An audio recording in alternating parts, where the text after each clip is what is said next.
And now, it's time for the show that breaks down the options market. From unusual activity alerts to market updates and trading strategies. If it involves puts and calls, then our all-star panel will break it down. It's time to hit the option block with your host, Mark Longo from theoptionsinsider.com and co-hosts Alex the Viceroy Jacobson from Options Express, Uncle Mike Tusaw from RCM Asset Management, Andrew the Rock Lobster Giovinazzi, and Mark the Greasy Meatball Sebastian from OptionPit.com. The Option Block is brought to you by Options Express by Charles Schwab. Don't spend time worrying about your broker at Options Express by Charles Schwab. Security, stability, and account protection are the most important responsibilities to our customers. Secure account access, enhanced financial protection, entrusted with over $7 billion in customer assets. Established financial stability. Options Express by Charles Schwab lets you trade with confidence. Stocks, options, and futures all in one account. Trade with a specialist. Visit www.optionsexpress.com to open your free account. Options Express by Charles Schwab is a member of FINRA, SIPC, and NFA. All right, everybody, welcome back to the Option Block, everyone's favorite bi-weekly source for all things options related. My name is Mark Longo from the OptionsInsider.com, beaming in here from the sunny Options Insider studios here in scenic Chicago. Sunny at least for a little while longer. We'll see how well the weather holds up. And where can you find all of our great Options Insider Radio Network content? Well, of course, on the flagship, theoptionsinsider.com. Click on the Insider Radio Network tab, top left corner of the old homepage, and you'll find it all there. You're good to go. Of course, while you're there, check out some breaking news from the options market, some unusual activity, some trading analysis, most actives, etc., etc. If it's involving options, chances are there's something about it on the old site. So click around. I think you're going to like what you find. And, of course, if you're diehard for the radio, you can always find it iTunes, TuneIn, Stitcher, pretty much wherever you find your favorite podcast programs, including, of course, our Options Insider Radio Network mobile app, available for iOS, Android, and the Fire OS. All right, and joining me on the old Option Block All-Star panel today, starting off with the man beaming in from scenic and always temperate St. Charles, Illinois. You know him, you love him, as Uncle Mike Tusaw from RCM Wealth Advisors. Uncle Mike, welcome back to the program on yet another tumultuous day in the old markets. Yes, it is. Always happy to be here, even on a Thursday. Even on a Thursday. Well said, sir. And we are also joined by another person beaming in, this time from far afield in the hinterlands of Maine, where he has somehow cobbled together enough internet signal to create his own little studio out there in the woods on the scenic coast of Maine. He is the Rock Lobster himself, Mr. Andrew Giovinazzi, from numerous stops here on the network, as well as, of course, at the old OptionPit.com. Mr. Rock Lobster, welcome back to the program, sir. It is a tremendous pleasure to be here. Tremendous. Wow. How do you like that? Tremendous pleasure. Usurping the pleasure of Uncle Mike here. He might take umbrage at that. You know, umbrage. It wouldn't be the option block if there wasn't some umbrage somewhere. Got to start the show with some umbrage, otherwise it wouldn't feel right. And I think without further ado, with all the umbrage properly taken, we shall keep on rolling right on into the trading block. It's time to break down the latest topics, trades, and trends in the world of options. It's time for the Trading Block. All right, everybody. Welcome to the Trading Block. Like the man said, this is the portion of the show where we break down what's moving, what's shaking in the old markets. We are recording this on Thursday, August 27th, for all of you out there playing the home game, and a lot moving and shaking once again in the markets. The last time we all gathered here together, it was pretty much to commiserate on the aggressive, some may say crazy sell-off that took place earlier in the week, where we saw the Dow shed about 1,000 points, its largest single point day, or point drop, I should say, ever. S&P moving commensurately, and then a lot of them rebounding throughout the day. We saw VIX cash, the options and the SPX and others being so wide, you couldn't even disseminate a quote on that. So, of course, VIX cash kind of halting briefly about half an hour on the Monday before finally opening up north of the 50 handle. 53 and a quarter roughly was the high before trending down. And then we saw subsequent sessions where we saw attempts to rally, and then those rallies falter, and then sell-offs sink in. And then the last few sessions here, Wednesday and coming into today on Thursday, we've seen some pretty aggressive rallies. So a lot of those earlier losses have been paired and even perhaps recouped. As we are recording this today, most of the major indices up about 2% or so. S&P up exactly 2% or about 39.5 handles, hovering at that 1980 level, well north of that low level hit earlier this week. The Dow up another 300, so ever so slowly regaining a lot of that 1,000 points it shed, or nearly 2%. Hovering at that 16,580 level. The Q's up about 2% today as well. And of course, with all this upside joy, VIX couldn't keep itself elevated for long, ticking back to the downside, down about 3.5 handles to about the mid-20s, 2680 or so right now. I got a little bit lower earlier today, but it's been hovering in that mid-20 handle. Again, a far cry from that brief aberration of a print north of the 50 handle, and even south of the 30s now, well back into the 20s, a level that would have seemed elevated just a few weeks ago and now almost seems quaint in comparison, given the recent rockin' and rollin' we've seen out there in the marketplace. Of course, some of our favorite names like good old Apple having rebounded quite a bit as well. About a 20-point range on this name just in the past 4 sessions. Of course, as we remarked on our last episode, it hit a low of 92 even. Closing today right around 112.5 or so over a 20-handle move on that name. And a lot to talk about pretty much no matter where you turn your eye in the marketplace today. There is moving and shaking, a lot of it to the upside, unless you're talking vol. Perhaps, Uncle Mike, we will start with you. A lot has been cooking in the market since the last time we gathered here together around the old All-Star panel.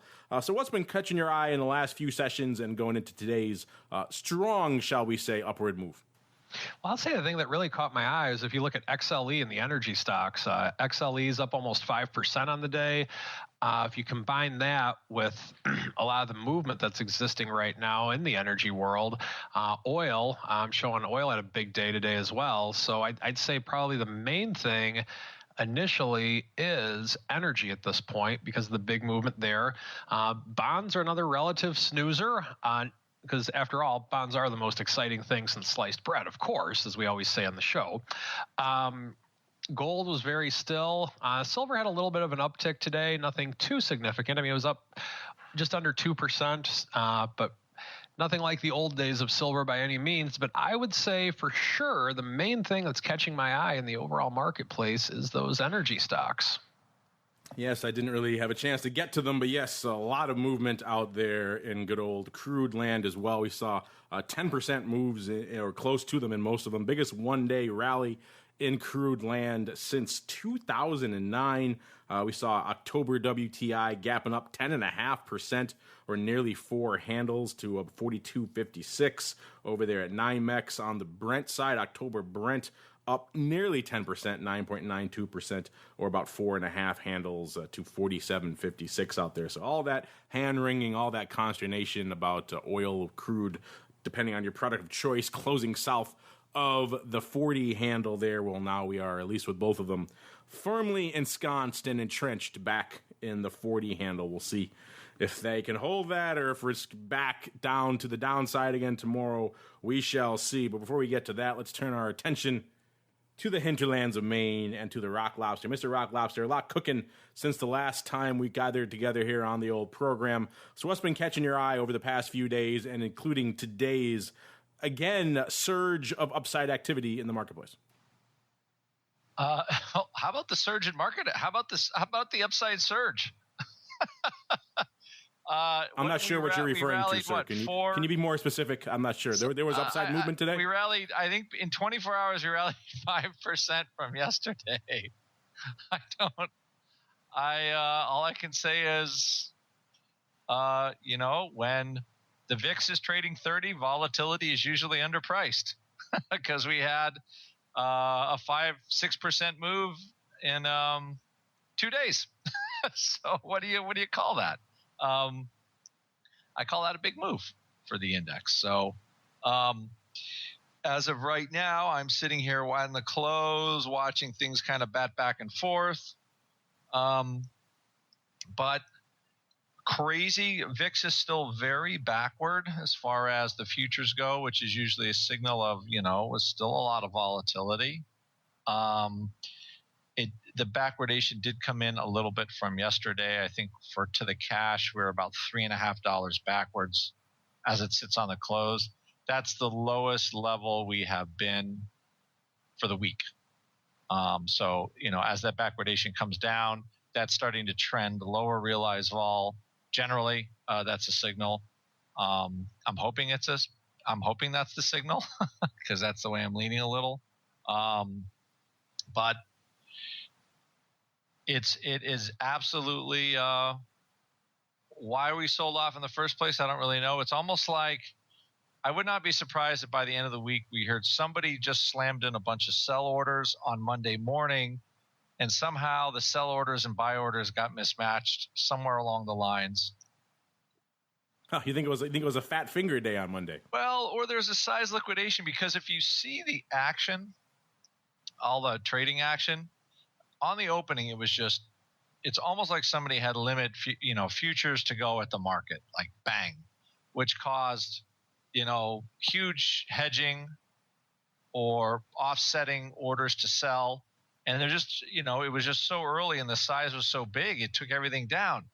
And then look at the bounce by the end of day. I mean, almost all the names that were trading at a ridiculously low price on Monday morning actually closed. I mean, they didn't close up near where everything closed Friday, but they recouped a whole lot of it. And today, actually, we now closed over that Monday high. So officially here, depending on how things go, but we did close over the Monday high, and it's a little bit here into the close. So it's not going to surprise me if we go a little higher and kind of sort of crawl back to that mid 2000 range somewhere. We need a day of not so much volatility though for the volatility futures to actually drift in a little bit. It's still a little crazy. Yeah, a wee bit crazy. Goes. It's funny you mentioned that, because there has been some conspiracy theories floating around as to what exactly was cooking on Monday, and that it tends to happen whenever we have large movements in the marketplace. That's an interesting theory. I haven't really put too much credence into all that. I've heard some stories about liquidation, some stories about margin calls, etc. Certainly something was leaning on that bid into the open, but massive movements like this in August don't tend to take me that much by surprise, because such a large percentage of the market is just gone. They're not there. And on top of that, you have other elements like regulation that squeeze out a lot of the big liquidity providers, at least when it comes to the options market. So large aberrant moves in thin markets like this don't really surprise me that much. If this was mid-September, maybe I'd be a little bit more head-scratching. But seeing crazy stuff when in products like SPX and VIX, which are predominantly institutional, and a lot of those guys are on the south of France right now on the beaches, that doesn't really surprise the heck out of me. But what you mentioned before about VIX getting over 30 and suddenly being underpriced is kind of interesting. We've discussed that before, kind of the contrary nature of that product, where we've gotten some heat debating this before on shows like Volatility Views, even with the Ewan Sinclair and others coming on and discussing this topic of how when it gets that to those levels, you almost maybe want to think about perhaps buying some for a little bit, because there's probably more upside to go before there's downside. And contrarily, when the VIX is very low, maybe that's probably the time when you actually maybe want to think about selling things, because there probably is perhaps a little bit of downside to be wrung out of that. And certainly from a risk premium in the marketplace standpoint, that's perhaps an attractive trade.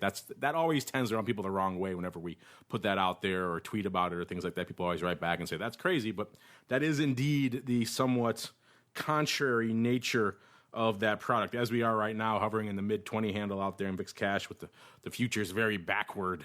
It's anyone's guess as to where they're rolling, but I kind of tend to agree with you. Maybe a little bit of settling out at this point.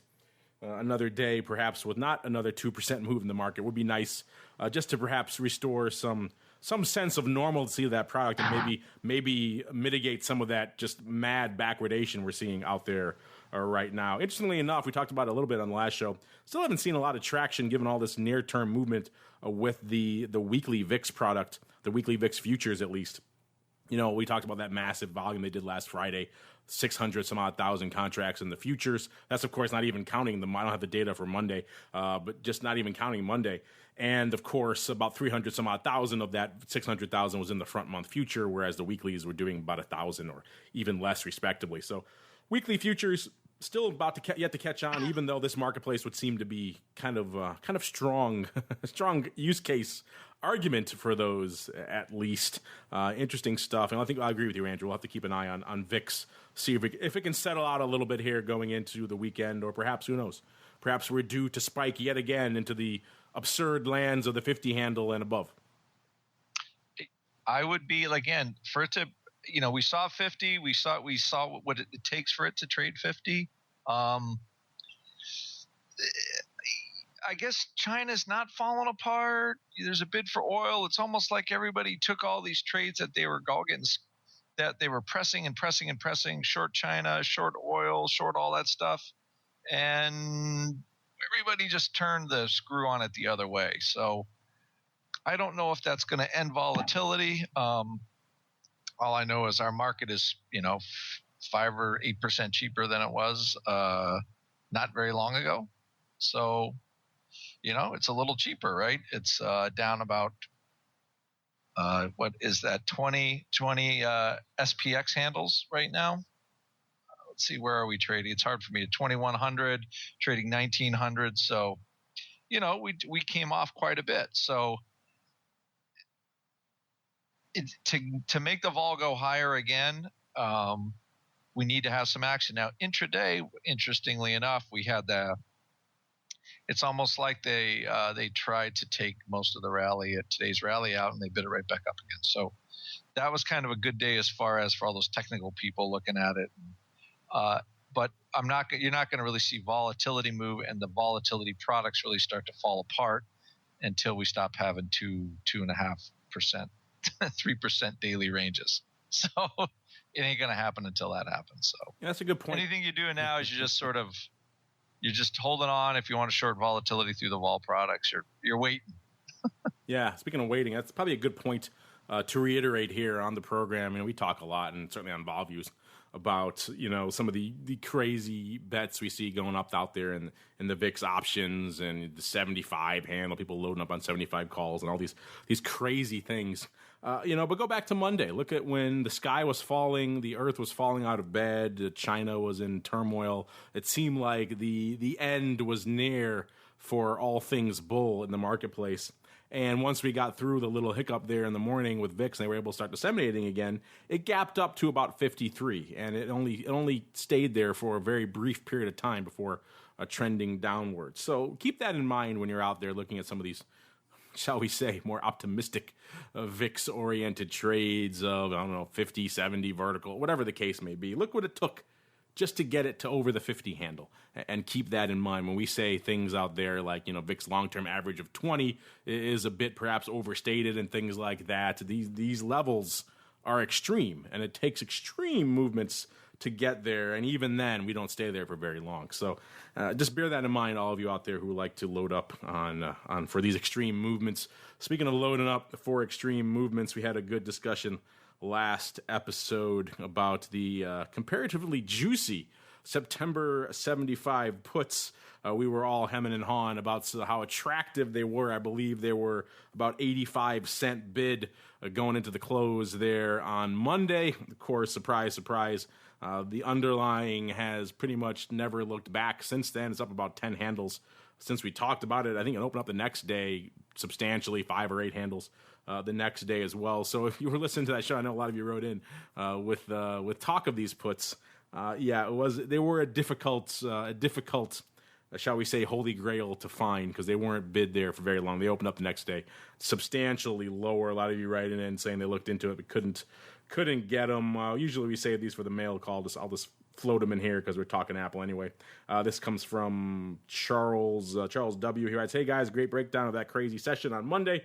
After listening to your show, I took a long look at the Apple 75 puts that you discussed, as I'm sure many of your listeners did, but unfortunately the 85-cent bid vanished on the open when the stock rallied nearly $8. I did manage to sell about 20 for around a quarter. Good trade, but not nearly the deal everyone hoped for. Thanks for the show. Keep shining light into the dark recesses of the options market. And looking at those right now, they are 7 cents at 11. Another 2,000 going up today. It's about 28,000 open. So it has been some activity on that strike. Maybe we'll get to that a little bit later. But still, interesting stuff. I'm assuming Uncle Mike Tusaw that you also missed the great bid here in the Sep 75 puts. But even putting that aside for a second, all this back and forth, you were talking about, of course, your level out there in Apple on the last show. Has all this back and forth changed anything for you, or are you still playing a wait and see with it, probably having to retreat substantially to the downside before you, perhaps those 75 strike, before you decide to dive back in? Yeah, it would still be a lot more of a retreat. And even at that stage, unless the, as you put it, the innovation index increases, I wouldn't take near the position with which I once had on it. Let me also say for the record, too, I was joking on the last show when I said that 75 strike is about the cash value of Apple. I know that doesn't exactly work out to that level. I was being facetious. Some of you take umbrage at that sort of thing. So allow me to apologize there in advance for any jokes I may make in the future about Apple. There are some earnings kicking off here today, but it's not really an earnings-driven market right now. We're still in the teeth of a macro-driven market. All things macro all the time. We did indeed see China kind of front run the Fed doing their own rate cut, which kind of puts the lie to the back and forth, will they, won't they dance of the Fed raise here in the States. Kind of hard to make an argument for raising even by as little amount as a quarter of a point with China doing an emergency cut.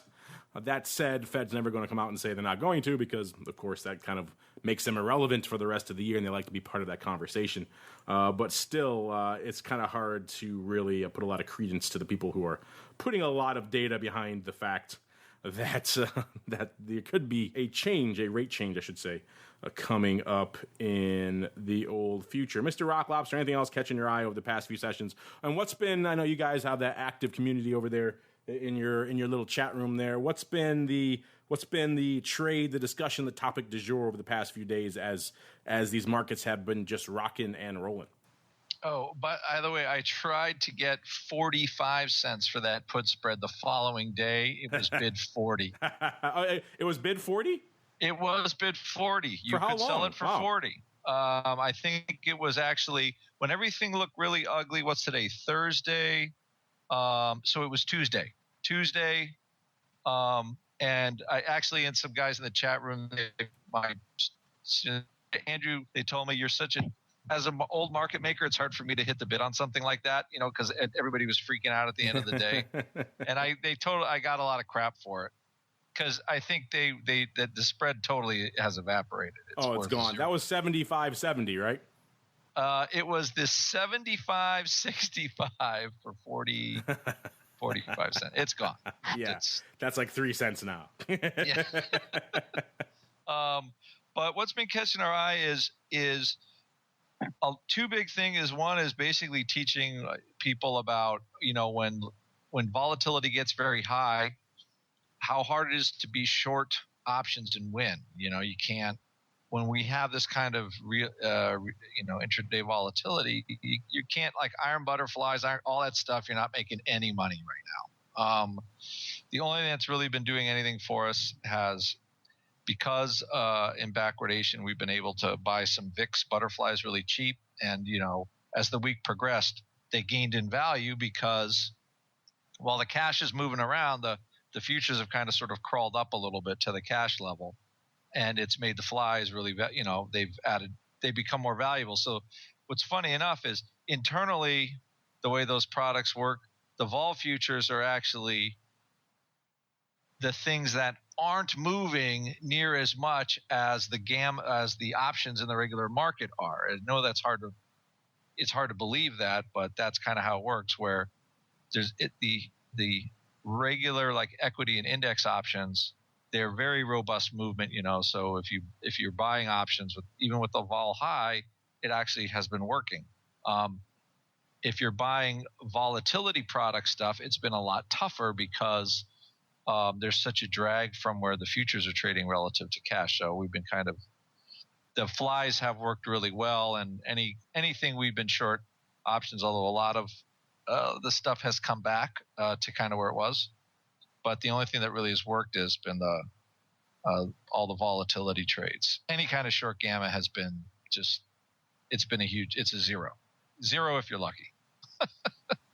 So, and we're also the last thing is we're trading some more XIV, and with the backwardation, how just unresponsive it is as far as movement goes. It's going to be a while till it gets out of the basement again. So it might happen, but those are the things we have been discussing for the most part. And everybody's just sitting there watching things just really take off. It's crazy. Speaking of discussing things, we were talking earlier about some of the madness that unfurled on Monday, and I was kind of poo-pooing some of the broad stuff, but there were a few. I think some of the questions still do linger in some of the ETF products that are floating around out there, and some people have gone so far as to call it a mini flash crash in those products.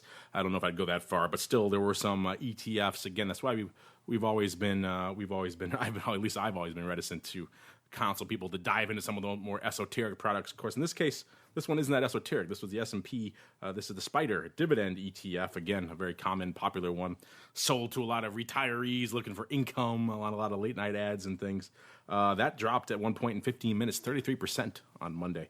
And of course, if you're watching the S&P on Monday and a lot of these big dividend paying names, none of them fell by anywhere close to that level. The closest we got was probably some of the Apple stuff that was selling off pretty heavily. Nothing by a third, certainly.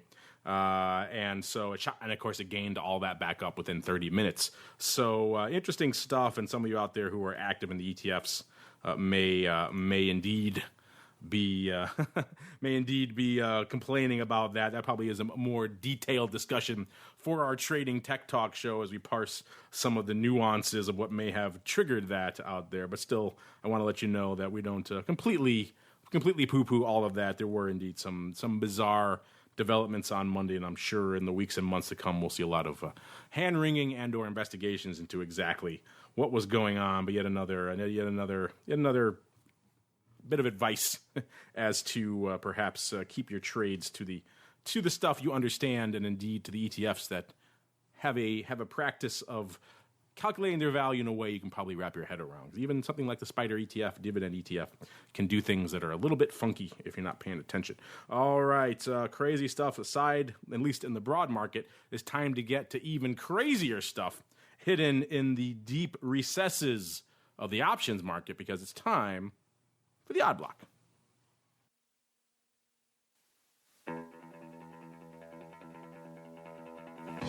It's time to break down the most interesting, unusual, and downright questionable options activity that's been identified by theoptionsinsider.com. It's time for the Odd Block.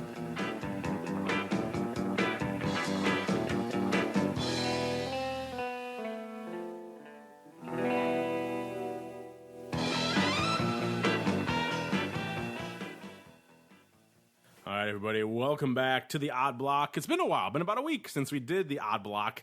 Feels good to get back into the warm, if sometimes disturbing embrace of the Odd Block. I guess it goes to show you, Andrew, how things have changed. Our frame of reference has changed because we had no time for the Odd Block on Monday when things were so crazy. Now here we are, a day in the market's moved 2.5%, and we're like, no problem. We can squeeze in an Odd Block. So I guess our frame of reference has changed markedly just in the past few sessions. All right, let's turn our attention to what caught our eye out there today. In addition to all that crazy macro upside movement and movement across the board, we did see some weird love in some strange corners of the market, starting in our resident cheapie name of the day. This is Peabody Energy Corporation, ticker symbol BTU. This one closing today, $2.28. So if all these stocks are talking about $100 and more, that's too rich for your blood. We've got you covered here with Peabody Energy for $2.28. That said, that value coming after a massive, nearly 50% or 75-cent rally in the underlying in this thing. This thing was trading $1.50 this morning. So big time movement in this one. And what we saw out here was, shall we say, some longer term love out to the ever optimistic Deere 3/2 strike. So if that 75% or 75%, 50% move wasn't enough for you, of course, you have a friend out here saying 3/2, that far, and even farther, perhaps, to the tune of buying quite a few of these Deere 3/2 calls. They started off with a one block of about 4,000 going up paper buy-in for 35 cents on the Philly as the day went on. A total of 13,500 going up on this strike. These options went out about 37 cents at 39 cents. So they all went out for prices around that 35-cent range. As you can tell by looking at the open interest, there is a fair amount on this strike, 14,600 to be precise. So it doesn't seem like this is straight up opening paper. It probably seems like someone saw a nice 50% bump in the underlying and decided to get out while the getting was good in terms of, or perhaps not good if you are indeed writing. But so it could be piling on, but it kind of has the feel of perhaps someone who was writing on that 3/2 strike, deciding, hey, that was a pretty safe strike. That was two handles out of the money or over 100% out of the money. Now that strike not looking so far away, only $1.25 out of the money. So perhaps getting a little bit spooked and deciding to close it out. We also saw about 7,500 of the Deere 3s going up today as well, on about 12,000 contracts worth of open interest. And if that wasn't long term enough for you, also saw about 20,000 of the Jan 2016 3/2s going up as well. So a lot of upside call paper. Take your pick, Mr. Rock Lobster. Oh, 12,000 of the March 2016 1/2s also going up today. So a lot of call paper going up today in this name, Mr. Rock Lobster. Take your pick. Where do you want to sink your teeth in first? Did you see what the volume today was versus the ADV? You know, it's ironic. Usually I start with that, and today I didn't. Maybe because I haven't done the odd block in so long. I'm out of practice. But yeah, this name does about 27,000 contracts a day, doing a whopping 242,000, nearly 250,000 contracts. That's Apple volume. Totally. I mean, can you get any odder for the odd block than that? No, those March 1/2s are pretty good. I mean, somebody made some money on that stock, so. There's a couple things with it. I think I was in our chat room, asked a couple guys. Maybe I think Icon might have bought a stake in it. They might be trying to restructure debt to survive. So I think this thing was kind of destined for kind of coal bankruptcy with all the other coal companies, and maybe it's not. I mean, I remember trading this as a liquidity market maker, and it was like an $80 stock or $75 stock in the grand old days of coal. But not anymore. So I guess whatever coal company is going to survive will be the one that makes all the money. So maybe it's Peabody used to be the kind of the number one. But all of it either, I think there was a lot of buy riders who bought a lot of stock for $1, sold calls for 40 cents, thinking, okay, I'm going to get a 40% return out of this, something like that. And all of a sudden they're like, wow, we got some upside. So just a huge rush for volatility. It's like they closed every short call there was, I think. Bit of a come to Jesus moment for these buy riders. Oh, God. Yes, there's a reason they're paying 40 cents for these sell things. It into the hole, definite ouchie. I mean, they're not too sad. They're riding that stock all the way up. But still, yeah. If you were, wow, they're giving us some decent premium on this. Thing's not going anywhere anytime soon. Oh, wait. Let's buy it all back. You're right. It does have that. I mean, I think they bought it all back, right? It seems like someone hit the buy all button, and all of it came back. The March 1/2s, the Jan 3/2s, the Deere 3/2s. Crazy town. So, yeah, listeners, if you're out there in the coal land, this has been a fun one to watch. Looking at here, it was as recently as May of last year, trading about $20. And ever since then, has been on the slow, inexorable downside slide to the point of relative ignominy where we were this morning of $1.50. And when you're hovering at that $1.50 level, yeah, you're pretty much you're zero, or you're coming back with a vengeance, perhaps. And it looks like this one. You're right. I didn't see any news either as to what would account for this crazy. That's a hell of a debt restructuring if it results in a 50% move in the stock. Either way, yeah, something's afoot. To be charitable, to be euphemistic out there in Peabody. We'll keep an eye on this one. Listeners, if you're trading this one, let us know what you're up to out there. Hopefully you weren't one of these people who was worried about getting run over and scrambling to buy back your short calls. Unless you're sitting on a bunch of stock, then of course you're probably a happy camper. All right, moving on to our next name. This is a frequent offender, but we haven't checked in on them in some time. This is the Pandora. Of course, the big music streaming name, closing today right around 17.5. Ironically, for a day when the whole market was up about 2.5%, this one was actually off nearly 1%. So if you're holding Pandora, I'm sorry, one of the few names that actually was in the red today. Them and Fitbit down about 9%. So not a good day for Fitbit either. But we'll get to them on a later show. Meanwhile, Pandora, a name that does about 14,000 contracts a day, doing about 77,000. Today. So again, another just robust volume day, about nearly 21-1 calls over puts to give you some idea of where all that love was centered out here in Pandora today. If you want to find it, listeners, you got to scroll all the way out to the Jan 2016 cycle in particular. It was the Jan 2016 27 call spreads going up when we started profiling them, actually about 10,000 times for $2.28. Went up in two large blocks on the ISE. So it looks like, given what we saw, open interest about nearly 15,000 on the 18s and a paltry 3,000 on the 27s.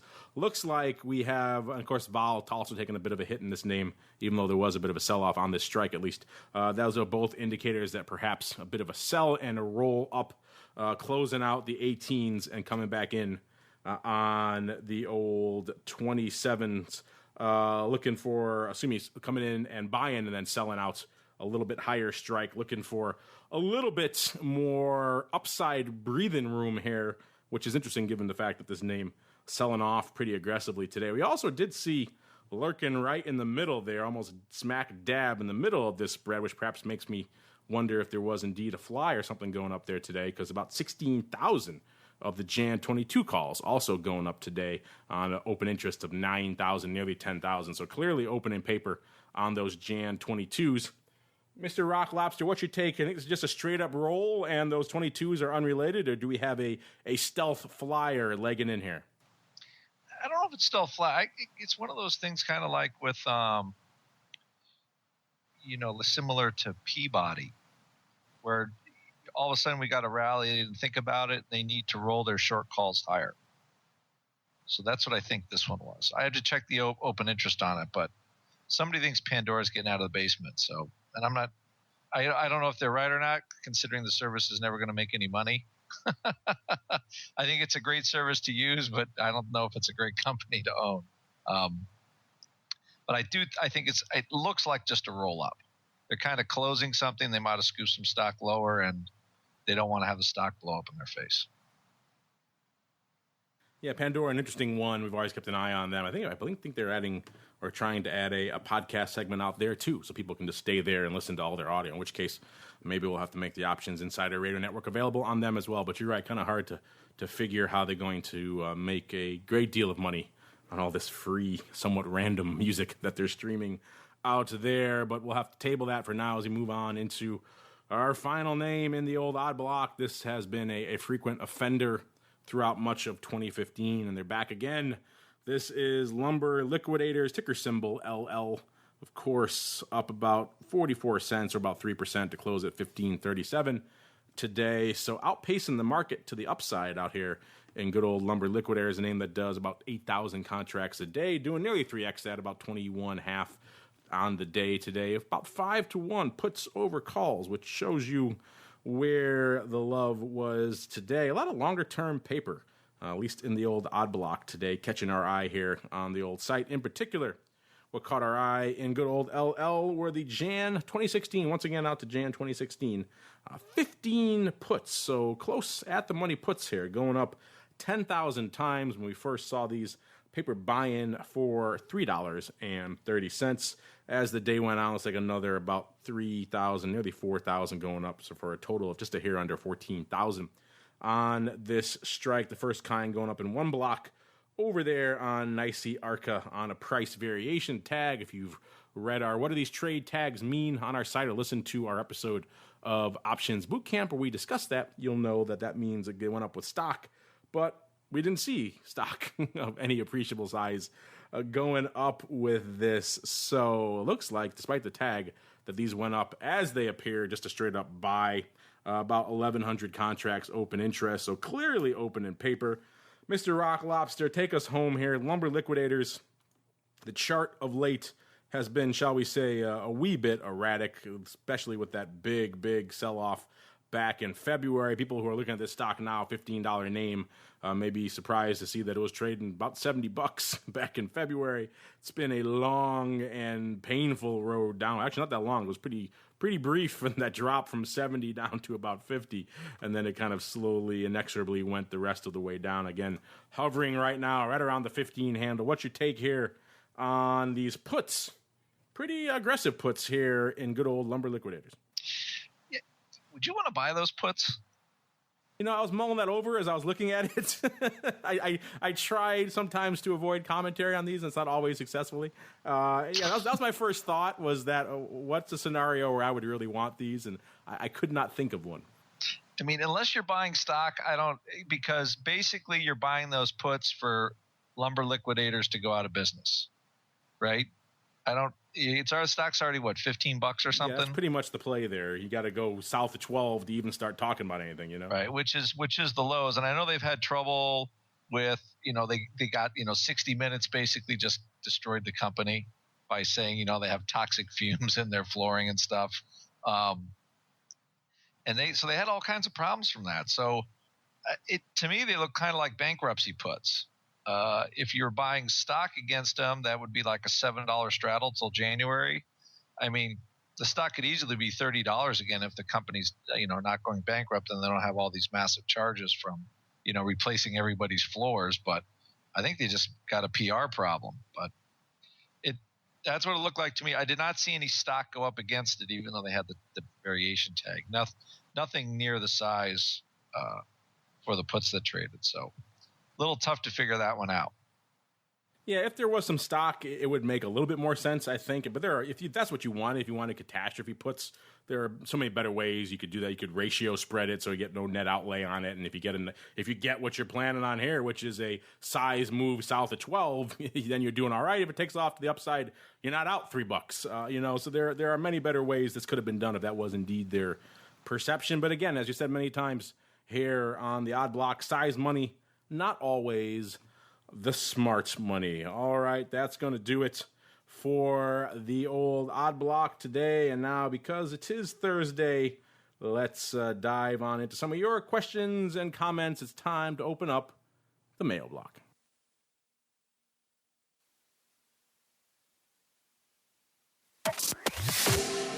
It's time to take your seat on the All-Star panel as we read your emails, tweets, Facebook messages, website comments, and much more. It's time for the Mail Block.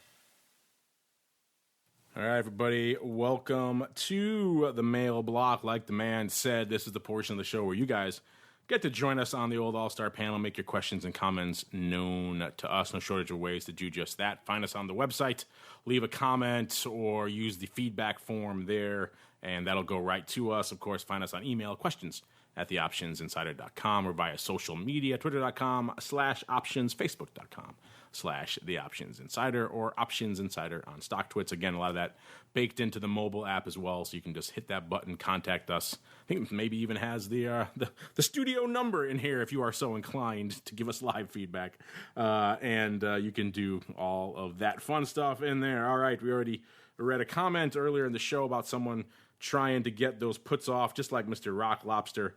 We've got someone else coming in asking about those Sep puts as well. This one comes from Leon187. He writes, hey, is it true that Apple sells puts to buy back their own stock? Do you feel that large volume of Sep 75 puts was a part of that program. If you guys remember, listeners, when we were dissecting those puts that were ever so attractive, ever so juicy, Mr. Rock Lobster in his market maker inbred, call it cynicism, call it reticence to hit a bid, whatever the case may be, missed him. But well, we all missed him here on the show today, really. So there's no shame to go around. We all share it equally. But we discussed how there was a pretty large chunk that went up that day. I think it was about 25,000 of those puts right on that strike, making that one of the more active strikes of the day. Now, there's some could be many reasons for that. People like to aggregate their liquidity around pretty round, even strikes, and 75 is certainly a strike that a lot of people can wrap their heads around and put a lot of paper behind. But the amount we saw on that strike was pretty sizable, and as we speak right now, nearly 30,000 puts are open on that strike, 2,000 going up today alone. So it has been a very unusually active strike.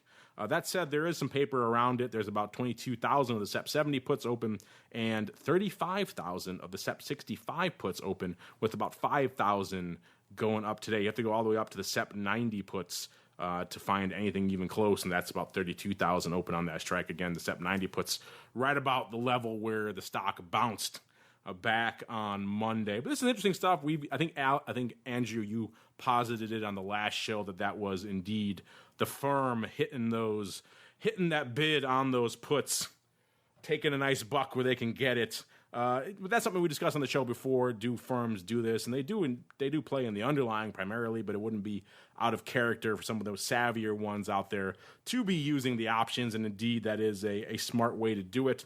Mr. Rock Lobster, do you stand behind your earlier assertion on Monday that this was indeed the firm hitting the bid on those puts? Well, I will stand by my supposition.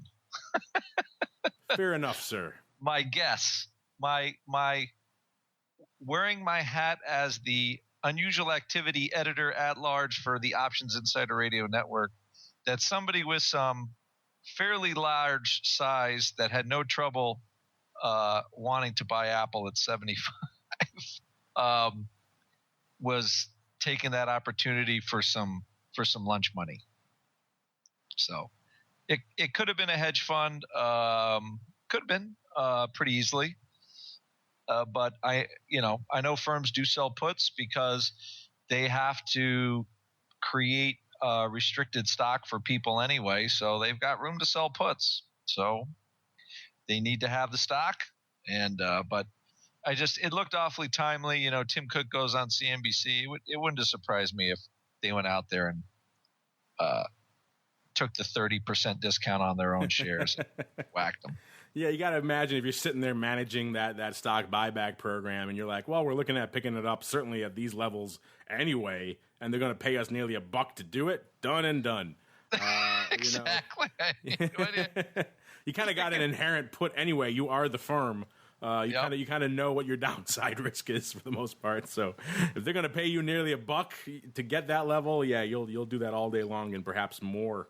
Maybe that was even them on the 65 puts. I don't know how high those got.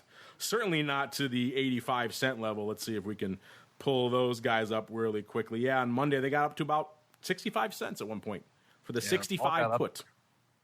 Good grief. 50 ball an apple, that's what it means, everybody. Yeah, and it opened at 50 cents and got down to about 12 cents on the. Yeah, just crazy levels. All the woulda, shoulda, couldas here. I already talked to you, Mr. Rock Lobster. Mr. Uncle Mike, what's your take here on our friends writing in and just the many conspiracy theories floating around these ever so juicy downside Apple puts? I stand by Andrew's speculation on this one as well.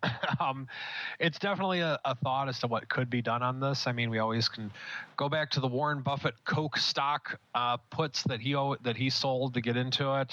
So that's a very famous example that's oftentimes used. So I would stand by that guess with a definite maybe. I mean, there's just so much open interest just on these three strikes, 75, 70, and 65, that, that you're talking about almost 100,000 contract open just on these three strikes, and that's a lot more than the other strikes preceding it. That it stands to reason that something was afoot there, and the firm is as good a guess as just about any. They're not going to come out there and really admit, hey, that was us doing that, but that is as good a guess as any for who is out there saying, hey, we'll take $1 to buy Apple at 75. I'm sure a lot of you out there would have done it too. Judging by the email, a lot of you tried. Mr. Rock Lobster, though, a little too hesitant on the old bit. All right, let's move on to a question here from Tennis Great. He writes, hey, this is for the Option Block show. Can you guys give examples of managing positions using Greeks, and is it a good strategy? Your show is awesome. Well, thank you for that latter one. We love the love however we can get it over here on the old Odd Block show. Or excuse me, I did it myself now. The Option Block show. Odd Block being a segment on the said show. A lot of you guys write in calling it the Odd Block for whatever reason. But that said, managing positions using Greeks. Well, first off, is it a good strategy? It's not really a strategy. It's kind of how you do it. That's kind of how you look to manage your risk, and how you evaluate your risk is by the Greeks. Again, the Greeks, of course, being the primary risk metrics, the primary variables that most people use, certainly professionals, to mitigate and look at and analyze their risk. Delta, gamma, theta, vega. Not so much rho, and certainly probably not for the time being. Rho going to be a big player on the risk space, maybe somewhere down the road in a few years, not so much now. But again, looking at even your most basic retail broker these days is going to give you a great breakdown of your positions by those Greeks, by certainly delta, which a lot of retail seems to be fixated on, rightly or perhaps wrongly, depending on your point of view, and more so for the professionals on the Vega volatility side, which is where a lot of them tend to focus. If you're looking for examples of how to do it, the way Andrew and I used to trade all the time on the floor was using our Greeks to trade what was called delta neutral at the time, which was we didn't want to deal with all this directional malarkey, this delta nonsense, so we would just wipe it away. If we were long the equivalent of 1,000 deltas in XYZ underlying, we would sell that off. So we would have a zero or approximate zero delta, so direction wasn't our concern. We were trying to make money on volatility, trying to make money on theta, gamma, whatever the case may be, everything else but delta, essentially. And so that's one of the more prominent ways that a lot of professionals will use the Greeks to manage their positions. But in the end of the day, is it a good idea? Yes, that's kind of how you do it. Mr. Uncle Mike, we'll start with you. Give our friend here at Tennis Great an example of how you use the Greeks to manage your positions. Well, I think the Greeks are something that I've always liked to describe to people like gauges on the car. So, for example, in your car, you have your fuel gauge, your temperature gauge, your oil pressure gauge, and that type of thing. The option tells you what is going on. If all of a sudden in your car you see, oh, my gas gauge is getting low, you go to the gas station and you solve the problem and buy more gas. And then that shifts risk from running out of gas risk to running out of money risk because gas is so expensive. Well, I guess not so much anymore. But nonetheless, I like to view it that way. The other thing that I think is important to do with Greeks is look at them from time to time from the standpoint of what do you really want to do. A couple of quick examples off the top of my head is that let's say you have a short put and you sell a put out of the money. XYZ stock's at 55, you sell the 50 put. And the stock goes down to like 52 and you're thinking, oh, maybe I should buy more shares of this because the stock's down. Well, you kind of already did without trying to a lot of times because the delta on those short puts becomes greater. You've created a greater position without even trying to. So that's the other way with which to look at deltas and the Greeks in general. Another way was like a quick gauge. Let's say you're selling a spread and maybe the short strike of the spread is at, the delta of the short leg of the spread is maybe 8 or 10 or something like that when you get into the spread, and this is for a short vertical. Maybe your exit point is something like 25 or 30 in terms of delta. Reason being is that a movement from a 10 delta to a 25 delta in the option won't necessarily bite so badly, but a 25 going from 25 to 50 deltas, that would bite a lot more. And obviously from 50 to 100, that would bite a lot more, just because of the fact that gamma is something that is quite an exponential, scary thing. So I think there's ways with which to use it. What's the exact way to use it? Once again, there's gauges. Some people like to refill their gas tank when it gets down to a quarter tank. Some people like to wait till it runs on fumes. It's just whatever your trading style is and what you feel comfortable with. Well, I think Mike delivered a pretty good. One other thing with Greeks is we'll just say, and it's something that I can mention here because we'll be doing a boot camp on that shortly, as well as some of our vol primers. Is the Greeks are only as good as the inputs you stick in them. So first you got to understand what makes the Greeks Greeks, and then you got to understand what makes them move. And until you do that, it's going to be hard to really use them to evaluate option prices. But you could also evaluate option prices without or options positions without Greeks. But those are generally like simpler positions as far as, like Mike was saying, you sell a put spread, you sell a call spread. Greeks don't help you that much except basically really telling you what your real notional position is via delta. But other than that, that's the only thing I would add to Mike's comments there. It's almost such a huge topic; it's hard to even touch on it. It's hard to broach it in the 10 or so allotted minutes for the mail block. I'm just trying to think as we're going through it. You mentioned one there, Andrew, of a good scenario where you really wouldn't or couldn't use the Greeks to manage your risk. The only thing that kind of leaps to mind to me is when you're adjusting your skew. Obviously, you can have skew risk if you have some very broad spreads. And when you're doing that, you're more trying to line up to the market, bring things to line, adjusting your curves.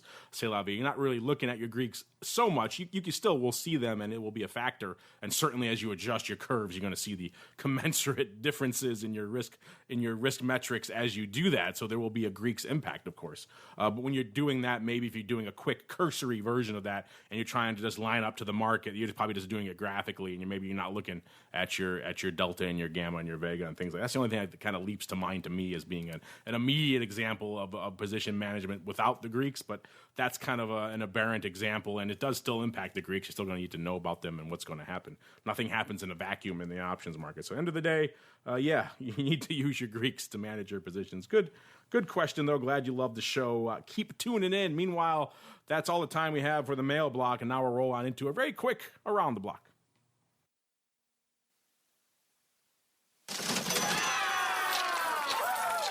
It's time to tell you what we'll be watching on our trading screens until the next episode. It's time for Around the Block. All right, folks, we've been gabbing, so we'll get right to it. A crazy week. There's some earnings, things on the horizon, but no one's really paying attention to that. Everyone's watching this crazy macro roller coaster that we're on. Starting with you, Mr. Rock Lobster, what's catching your eye for the rest of this week into the weekend? Just if the rally could hold and we just stop getting all these crazy gyrations. But, the crazy gyrations are here till they're not. And until I see VIX drop below 20, I'm not going to believe it till I see it. So, and that's a whole 30, almost a whole. We traded again 30 VIX again near the close before the volatility faded a little bit. So I won't be surprised to see it trade there again if we have another 3% update for no particular reason. Yeah, we did flirt with 30 today. I like that, though. Wise words. The gyrations are here until they're not. Very sage advice there, sir. Uncle Mike, same question for you. What are you watching the rest of this week into the weekend? Yeah, I want to see if we can cross the 2,000 mark again in SPX. What's really ironic about this right now is that we're ahead of, in the S&P 500, we're ahead of where we were on Friday at the close. So if you'd have told us that, if you'd have told me on Monday morning at about 8:35 that at the end on Thursday afternoon, you're going to be ahead for the week, I would have been surprised, quite honestly. So I'm still treading very cautiously within this market. Whenever you have a week where the Dow drops 1,000 points on Monday, and we've had the volatility with which we have had, I would still recommend exercising lots of caution at this point. And I'm likely not going to start taking too much S&P exposure until next week, most likely. All right, sir. That's going to do it for the Around the Block. Also going to do it for this episode of the Option Block. And before we go, as always, let's check in really quickly with each of our cohorts here on the old ASP, the ASP, if you will. See what they're cooking up for you over there in their respective necks of the woods. Starting off with you, Mr. Rock Lobster, in addition to offering your free lobster and fishing class in the hinterlands of Maine, what else is cooking in the land of the pit? We have 3 events coming. We're going to have a free vol primer or a vol in the VIX on September 3rd. So you will be able to go sign up for that for free at optionpit.com. On the 12th, we're going to do a Saturday vol and VIX primer, which will essentially teach you how those products work. We get questions about them all the time, and for whatever reason, nobody knows how they work. So we're going to tell you. And third, we're going to have our volatility-centered boot camp. Since we have all this volatility, we might as well talk about it. That will be September 30th through October the 3rd. And if you don't learn and understand how all this volatility and Greeks work by then, I don't know if we'll ever be able to help you. So 3 classes, you're going to learn a lot, and you won't have so many questions anymore. How about that? I thought you were about to say at the top of there that you guys were giving away free vol at the option pin, in which case I was about to say, I'll take some of that, sir. But no, we like our gamma for free, but we don't give away free vol. Okay, I understand. I see where you're coming from there. Well done, sir. Check it out over there at optionpit.com to learn more and register.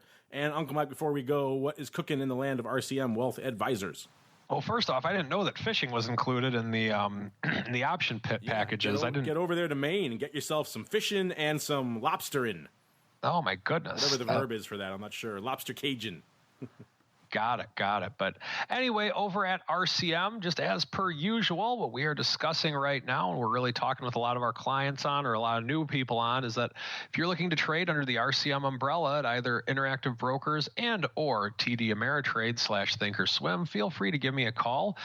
We do get a pretty generous rate there. A lot of times it works out better than what most retail traders get because we do have over $100 million of assets under management.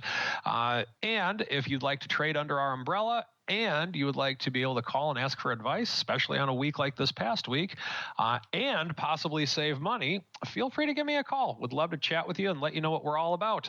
312-212-3531 or mtosaw@rcmfs.com.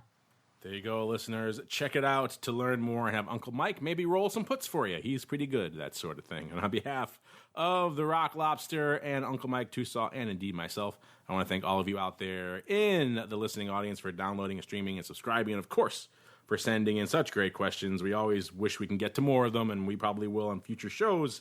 And we'll, of course, see you next week for more of the Option Block. The preceding program was a production of the Options Insider Radio Network. For more quality options programs, visit www.theoptionsinsider.com or search for Options Insider Radio Network in your podcast provider of choice. Listeners can also access all of our programming through our mobile app, available in iTunes and on Google Play. Don't forget to follow along with your favorite programs and submit your own questions for the hosts at twitter.com/options, facebook.com/theoptionsinsider, or via questions@theoptionsinsider.com.